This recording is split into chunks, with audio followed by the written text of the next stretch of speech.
So next application is the biotechnology in molecular diagnosis. So diagnosis का meaning आप जानते हैं, molecular diagnosis that is when the disease is not appeared, symptom is not appeared, then we can identify or diagnose the different type of diseases. Normally क्या होता है, हमको fever आता है, वॉमिटिंग होता है, हेडेक होता है या चेस्ट पेन होता है, तब हम डॉक्टर के पास जाते हैं. तब डॉक्टर हमको या तो ब्लड टेस्ट करता है या सीरम टेस्ट करता है या यूरिन एनालिसिस करता है, जिसकी वजह से फाइंड आउट होता है कि एनी टाइप ऑफ डिजीजेस में भी टाइफाइड में भी निमोनिया में भी कार्डियक अरेस्ट एक्सेट्रा. सो जो डिफरेंट टाइप ऑफ टेक्निक हैं जो कि हम डायग्नोसिस के लिए यूज करते हैं, वो जनरली सिम्टम अपीयर होने के बाद, यदि चेस्ट पेन हो रहा है या बैक एक हो रहा है या वॉमिटिंग हो रहा है या फीवर आ रहा है, ये सारे सिम्टम्स के बाद हम डॉक्टर के पास जाते हैं, वो डायग्नोस करता है. बट मॉलिकुलर डायग्नोसिस क्या है?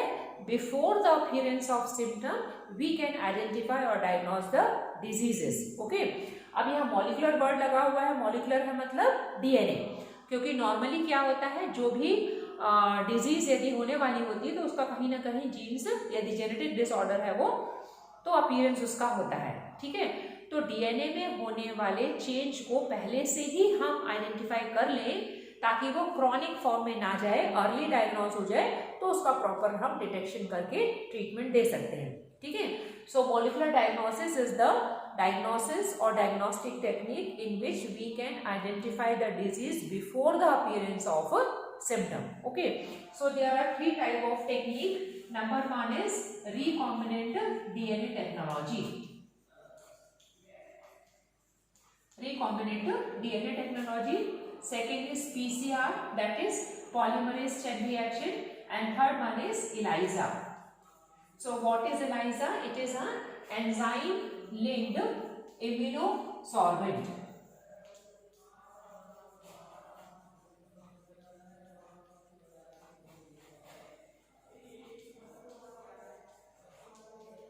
Enzyme linked immunosorbent. ठीक है, सो ये तीनों टेक्निक हैं.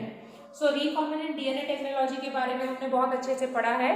One is alien DNA or gene of interest, second is a vector, both are ligated in the form of recombinant DNA, then transfer into the host, then in the host body it become replicate or multiply, and the number of recombinant DNA technique, number of recombinant DNA or protein is formed.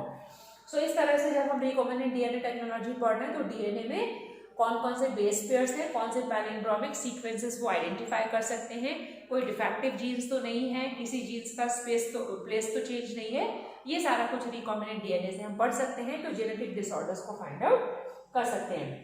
Second PCR. PCR क्या है? Polymerase chain reaction. हम तो इसमें gene को amplify कर सकते हैं, है ना. तो यदि किसी जीन्स के बारे में हम स्टडी करना चाह रहे हैं तो हम देखेंगे कि जीन्स का कितने नंबर ऑफ बेस पेयर्स है, पूरे जीन्स को हम मल्टीप्लाई करके उसका number of base pairs identify कर सकते हैं. ये भी हमने पढ़ा था पीसीआर में, जब हमने जीन ऑफ इंटरेस्ट को मल्टीप्लाई किया था before the ligation of host. Third क्या है? Elijah, enzyme linked immunosorbent essay. So it is based on the interaction between antigen and antibody.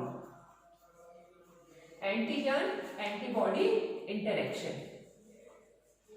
So generally हम किसको आइडेंटिफाई करने के लिए करते हैं? HIV एड्स को.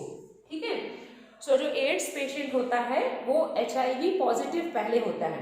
सो HIV positive and ads patient it is very different things. So HIV का presence है या नहीं है, हम ये किससे फाइंड आउट करते हैं?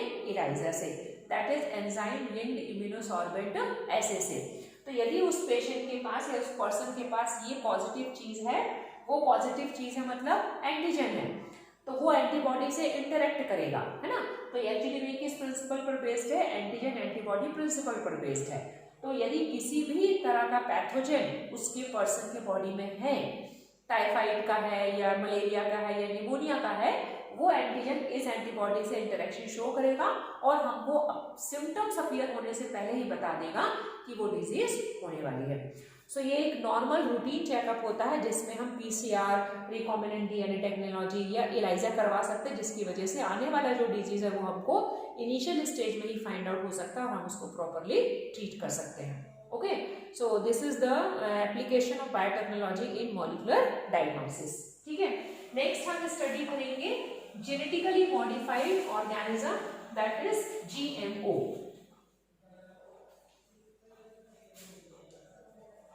जेनेटिकली मॉडिफाइड ऑर्गेनिज्म, शॉर्ट में क्या बोलेंगे इसको, GMO। So genetically modified organism क्या है, वर्ड मीनिंग आप देखिए, genetically that is genes, modified that is any type of alteration will be occur. यदि आपने किसी ऑर्गेनिज्म में किसी नए जीन्स को इंट्रोड्यूस किया है ना, या उसके किसी जीन्स को डिलीट किया है और आप उसको किसी पर्पस के लिए यूज कर रहे हैं, एक्सपेरिमेंटेशन वर्क के लिए यूज कर रहे हैं, तो वो क्या बन गया, जेनेटिकली मॉडिफाइड ऑर्गेनिज्म। तो नॉर्मली हम जेनेटिकली मॉडिफाइड ऑर्गेनिज्म क्यों प्रोड्यूस करते हैं, उसके पीछे उसके ऑब्जेक्टिव्स क्या है ना, वो ऑब्जेक्टिव्स हम पढ़ेंगे। सबसे पहला ऑब्जेक्टिव है study of normal physiology. Normally हमारे जो जेनेटिकली मॉडिफाइड ऑर्गेनिज्म होते हैं वो क्या कहलाते हैं, transgenic animals. So transgenic animals को भी समझने के लिए हम क्या कर सकते हैं, trans that is transfer, genic that is genes. ऐसे एनिमल्स हमने जिसमें किसी जीन्स को ट्रांसफर किया है। तो क्यों ट्रांसफर किया है, to study the normal physiology. Normally हमारे ट्रांसजेनिक एनिमल्स कौन है, रैबिट है, रेट है, ड्रोसोफिला है, छोटे छोटे जो इंसेक्ट्स हैं वो उन्होंने बनाए हुए हैं साइंटिस्ट ने। तो वो क्या स्टडी करते हैं कि किस जीन्स के थ्रू किस फिजियोलॉजी को मेंटेन किया जा सकता है। जैसे प्रोटीन मेटाबॉलिज्म है, कार्बोहाइड्रेट मेटाबॉलिज्म है, या स्किन कोट कलर है, कौन सा जीन्स रेगुलेट करता है। तो उस ट्रांसजेनिक एनिमल्स की नॉर्मल फिजियोलॉजी को स्टडी करने के लिए या नॉर्मल मॉर्फोलॉजी को स्टडी करने के लिए ट्रांसजेनिक एनिमल्स प्रोड्यूस करते हैं। सेकेंड है स्टडी ऑफ डिजीजेस। ठीक है, स्टडी ऑफ डिजीजेस मतलब किसी एनिमल्स में सपोज किडनी में कोई प्रॉब्लम है ना, या उसके गैस्ट्रोइंटेस्टाइनल ट्रैक्ट में कोई प्रॉब्लम है, तो वो प्रॉब्लम किस वजह से हो रही है, किस रीजन से हो रही है, कि कौन सा पर्टिकुलर डाइट है जो उसको वो डिजीज कॉज करवा रहा है, ये सारा कुछ स्टडी करने के लिए हम क्या यूज करते हैं, ट्रांसजेनिक एनिमल्स। सपोज किसी जीन्स के इंट्रोड्यूस करने से क्या उसका मेटाबॉलिज्म डिस्टर्ब हो रहा है, या किसी पर्टिकुलर जीन्स को इंसर्ट करने से क्या उसका एक नया मेथड डेवलप हो रहा है, नया फिजियोलॉजिकल प्रोसेस डेवलप हो रहा है, ये सारा कुछ स्टडी करने के लिए हम क्या प्रोड्यूस करते हैं, ट्रांसजेनिक एनिमल्स। थर्ड है testing of vaccine. Testing of vaccine, so अभी ये बात अब बहुत ज़्यादा कंट्रोवर्सीज में है। ठीक है, आप देख रहे होंगे कोरोना वायरस बनाने के लिए, वैक्सीन बनाने के लिए कितने सारे हमारे मेडिकल एजेंसीज लगे हुए हैं और उसका ट्रायल भी ले रहे हैं, है ना। तो ट्रायल किस में ले रहे हैं, वो ह्यूमन बींग्स में। क्यों ले रहे हैं, क्योंकि ह्यूमन बींग्स को ही क्योर करना है, और अभी जो कोरोना है वो किसी दूसरे एनिमल्स में अभी तक नहीं देखा गया है। ठीक है, कैट में, डॉग में, किसी भी कैटल्स में या किसी स्लॉटर्ड एनिमल्स में नहीं देखा गया है। तो वैक्सीन कैसे बनाया जाता है, किसी डेड माइक्रोब्स को या वीकेंड पैथोजेंस के थ्रू ही बनाया जाता है। जैसे ट्यूबरक्लोसिस के लिए हमको वैक्सीन बनाना है, तो ट्यूबरक्लोसिस कॉजिंग करने वाला जो ऑर्गेनिज्म है, साल्मोनेला माइक्रोबैक्टीरियम ट्यूबरकुलाई या क्लॉस्ट्रीडियम ट्यूबरकुलाई, उसका स्मॉल क्वांटिटी या वीकेंड पैथोजन या डेड पैथोजन किसी कैटल्स में इंट्रोड्यूस करवाते हैं, उसके अगेंस्ट उसका एंटीबॉडीज बनता है, और वही एंटीबॉडीज क्या बन जाता है, वैक्सीन। तो वैक्सीन हम डायरेक्टली ह्यूमन बींग्स में नहीं टेस्ट कर सकते हैं। सपोज मलेरिया का वैक्सीन बनाना है, या हेपेटाइटिस का वैक्सीन बना है, या पोलियो वैक्सीन बना है, तो स्टार्टिंग में जो सारे वैक्सीन बने हैं उसको कहाँ टेस्ट किया जाता है, स्मॉल छोटे छोटे एनिमल्स में, है ना।